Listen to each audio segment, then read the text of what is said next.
Hello everyone,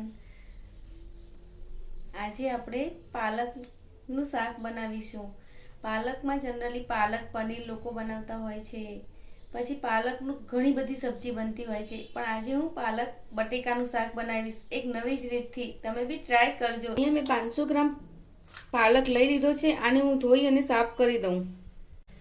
મેં અહીંયા પાલકને 3 થી 4 વખત પાણીથી ધોઈ સાફ કરી અને આવી રીતે લઈ લીધો છે. તમે દેખી શકો છો, આવી રીતે ધોઈ સાફ કરી અને આમાં મૂકી દીધો છે.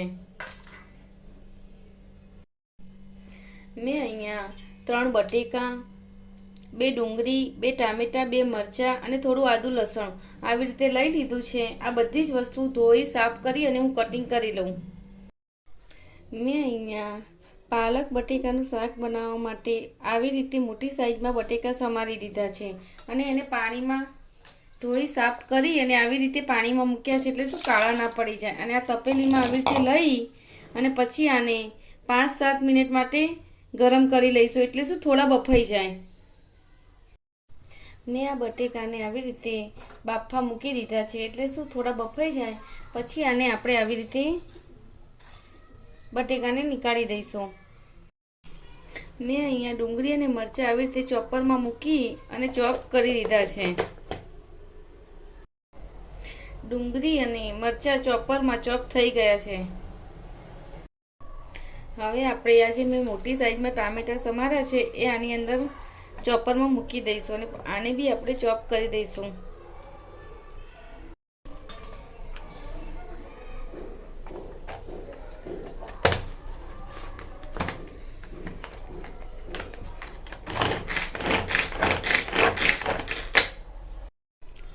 ટામેટા બી ચોપરમાં આવી રીતે મેં કરી દીધા છે. બટેકા અહીંયા બફાઈ ગયા છે, તો હવે હું ગેસની ફ્લેમ બંધ કરી દઈશ અને આને આવી રીતે થોડી વાર મૂકી રાખીશ, 10 થી 15 મિનિટ. આમાં હું રાઈ, મેથી અને થોડું જીરું નાખી અને હિંગ પાચન માટે સારી તો થોડી હિંગ નાખી અને જે મેં ડુંગળી મેં કરીને રાખી હતી ને એ આમાં ચોપરમાં મેં જે ડુંગળી કરી હતી એ હવે આ તેલમાં નાખી અને આને ધીરે ધીરે ચડવા દઈશ. જ્યાં સુધી આનો કલર ચેન્જ ના થઈ જાય ત્યાં સુધી આને ધીરે ધીરે હું ચડવા દઈશ. ડુંગળીનો કલર ચેન્જ અહીંયા થઈ ગયો છે, એટલે હવે હું આમાં જે મેં આદુ અને લસણ આવી રીતે કરીને રાખ્યું હતું એ આની અંદર એડ કરી દઈશ અને હલાવી દઈશ.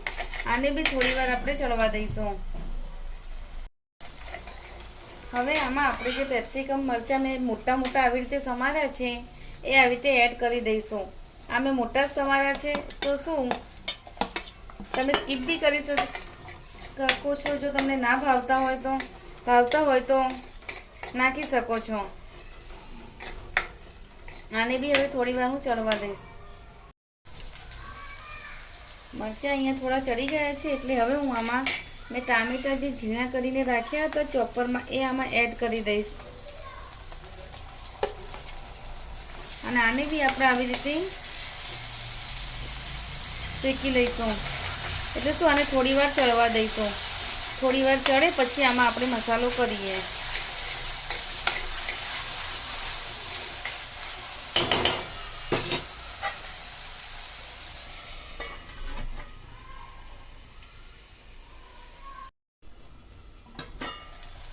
તેલ છૂટું પડી ગયું છે. હવે આમાં આપણે જે પાલક ધોઈ સાફ કરીને રાખ્યો હતો એ એડ કરી દઈશું. પછી મસાલો કરીએ. આજે મેં 500 ગ્રામ અહીંયા પાલક લીધો હતો એ હવે આમાં હું એડ કરી દઈશ.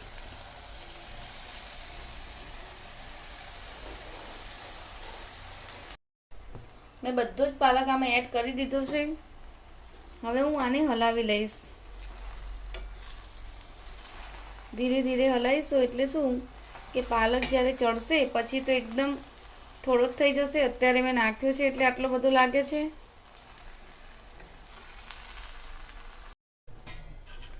આને હું ધીમા ધીમા તાપે હવે ચડવા દઈશ. 10 થી 15 મિનિટ માટે પાલકને ધીમા ધીમા તાપ ઉપર કૂક થવા દેવાનો. એકદમ પાલક ચડી જાય પછી જ આપણે બટેકા આમાં એડ કરીશું. પાલક છે હવે થોડો ગ્રેવીના પેસ્ટમાં આવી ગયું છે. તમે દેખી શકો છો પહેલાં કેટલો બધો હતો, હવે થોડો ઓછો થઈ ગયો છે.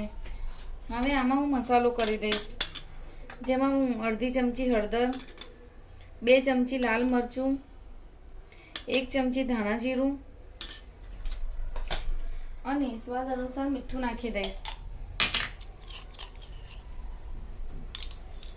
અને આને આપણે હવે થોડી વાર ધીમા તાપે ચડવા દઈશું.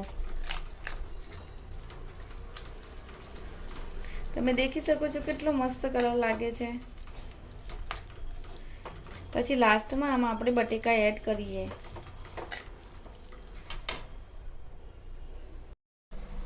અહીંયા મેં જે બટેકા બાફ્યા હતા મોટી સાઈઝમાં એ બફાઈ અને મેં એમાંથી પાણી નીકાળી દીધું છે.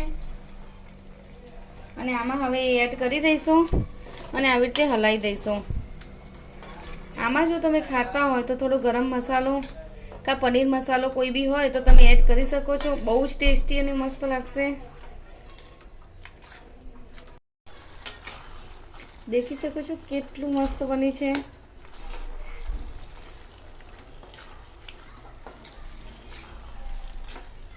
તમને પાલક પનીરનું શાક બી ભૂલાવી દેશે, એટલું ટેસ્ટી અને મસ્ત લાગે છે આ શાક.